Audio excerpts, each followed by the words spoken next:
అరుణాచల శివ, అరుణాచల శివ, అరుణాచల శివ, అరుణాచల. అరుణాచలం సాక్షాత్తు ఆ శివుడే కొండగా వెలిసిన అద్భుత క్షేత్రం. జీవితంలో ఒక్కసారైనా ఆ గిరి చుట్టూ ప్రదక్షిణ చేయాలని, ఆ అగ్నిలింగ స్వరూపుని కృపకు పాత్రులు కావాలని కోరుకోని హిందువు ఉండరంటే అతిశయోక్తి కాదు. ఆ 14 కిలోమీటర్ల గిరి ప్రదక్షిణ మార్గంలో భక్తుల మనసును అయస్కాంతంలా లాగే ఒక ప్రదేశం ఉంది. అదే మోక్ష మార్గం.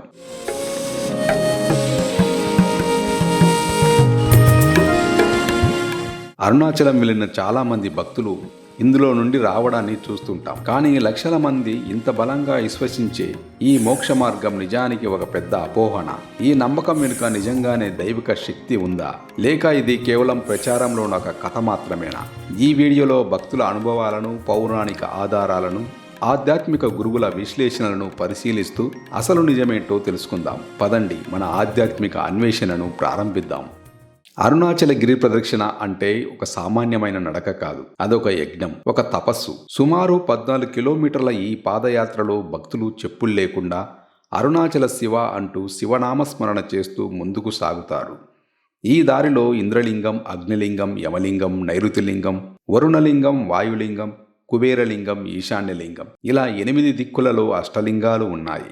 ఈ ప్రదక్షిణ చేయడం వల్ల పాపాలు పోయి పుణ్యం సిద్ధిస్తుందని భక్తుల ప్రగాఢ విశ్వాసం. ఈ అష్టలింగాలలో 7వది అయిన కుబేరలింగాన్ని దాటిన తర్వాత ప్రధాన మార్గానికి పక్కగా ఒక ఇరుకైన సందులా ఉండే ఒక కట్టడం కనిపిస్తుంది. కేవలం ఒక మనిషి మాత్రమే అతి కష్టం మీద వచ్చే ఆ దారిని మోక్ష మార్గం అని పిలుస్తారు. ఇక్కడికి రాగానే భక్తుల ఉత్సాహం రెట్టింపవుతుంది. వందలాది మంది క్యూలో నిలబడి ఒకరి తర్వాత ఒకరు ఆ ఇరుకు సందులో నుంచి బయటికి వస్తారు. ఇలా చేయడం ద్వారా గత జన్మల పాప కర్మలన్నీ తొలగిపోయి పునర్జన్మలేని మోక్షస్థితికి దారి దొరుకుతుందని బలంగా నమ్ముతారు. అందుకే దీనిని మోక్ష మార్గం అనే పేరు బాగా ప్రచారంలోకి వచ్చింది. ఇక సోషల్ మీడియా, యూట్యూబ్ వచ్చాక ఈ నమ్మకం మరింతగా వ్యాపించి దీనిపై తీసిన వీడియోలకు మిలియన్ల కొద్ది వ్యూస్ వచ్చాయి. అసలు ప్రధాన ఆలయం కంటే ఈ మోక్ష మార్గం ప్రచారం ఎక్కువయింది. ముఖ్యంగా పౌర్ణమి రోజుల్లో చూస్తే ఆశ్చర్యమేస్తుంది. ఇక్కడ కంట్రోల్ చేయడానికి పోలీసులు కూడా ఉంటారు. భక్తులు 1 కిలోమీటర్ వరకు వేచి ఉంటారు. దీన్ని బట్టి భక్తుల మనసుల్లో ఈ ప్రదేశం ఎంత బలంగా నాటుకుపోయిందో అర్థం చేసుకోవచ్చు. ఇంతకీ లక్షలాది మంది ఇంతలా నమ్మడానికి కారణం కేవలం ఒక నమ్మకమేనా, లేక దీని వెనుక పురాణ, చారిత్రక ఆధారాలు ఏమైనా ఉన్నాయా? ఒక నమ్మకం నిజమా కాదా అని తేల్చాలంటే మనం 3 కోణాల్లో చూడాలి. 1, పురాణాలు ఏం చెబుతున్నాయి. 2, ఆ క్షేత్రంలోనే జీవించి ఆ క్షేత్రంతో పెనువేసుకుపోయిన మహాత్ములు ఏమన్నారు.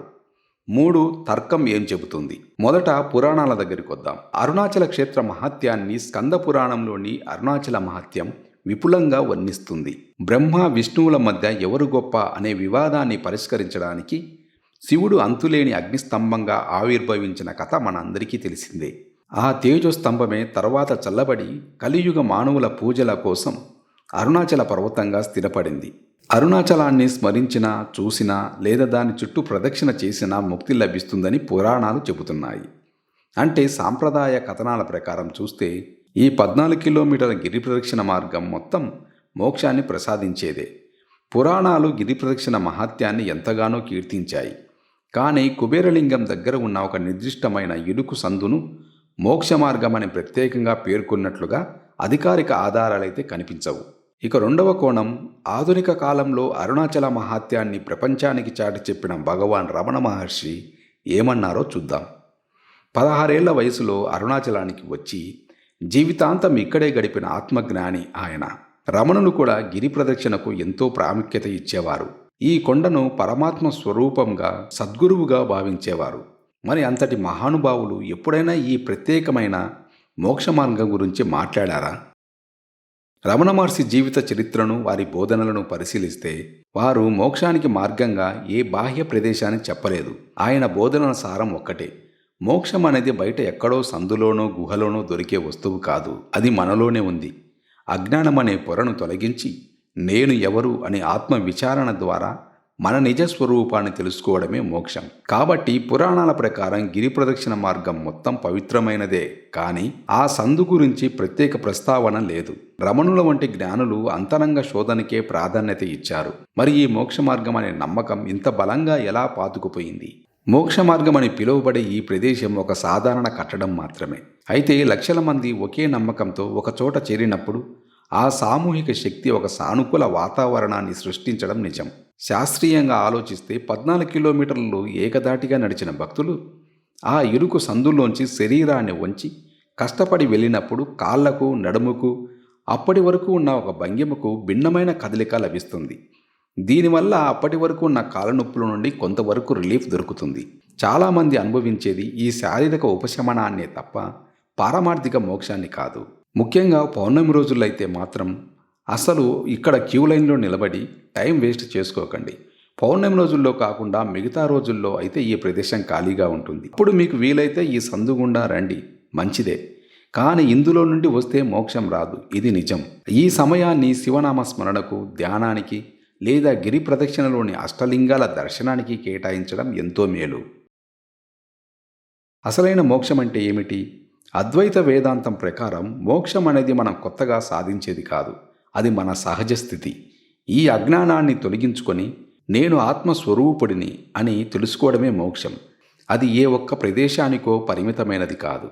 ఈ దారిలోని మోక్ష మార్గం అనే నిర్మాణం ఈ మొత్తం ప్రయాణంలో ఒక నమ్మకాన్ని పెంచే అంశంలా ప్రచారంలోకి వచ్చింది. కానీ ఇది గమ్యం కాదు, అసలు గమ్యం మనలోనే ఉంది. అయితే మనం మొదలుపెట్టిన ప్రశ్నకు సమాధానం ఏమిటి?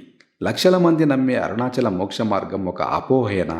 శాస్త్రాల ప్రకారం లేదా రమణ మహర్షి వంటి జ్ఞానుల బోధనల ప్రకారం చూస్తే ఈ మోక్ష మార్గం మోక్షాన్ని ఇస్తుంది అనడానికి ఆధారాలైతే మాత్రం లేవు.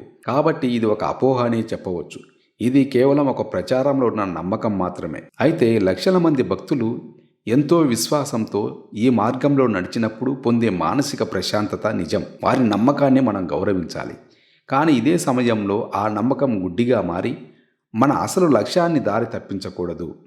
ఈ ప్రదేశంలో గంటల తరబడి సమయాన్ని వృధా చేయడం కన్నా గిరి ప్రదక్షిణ అసలు ఉద్దేశాన్ని గ్రహించడం ముఖ్యం.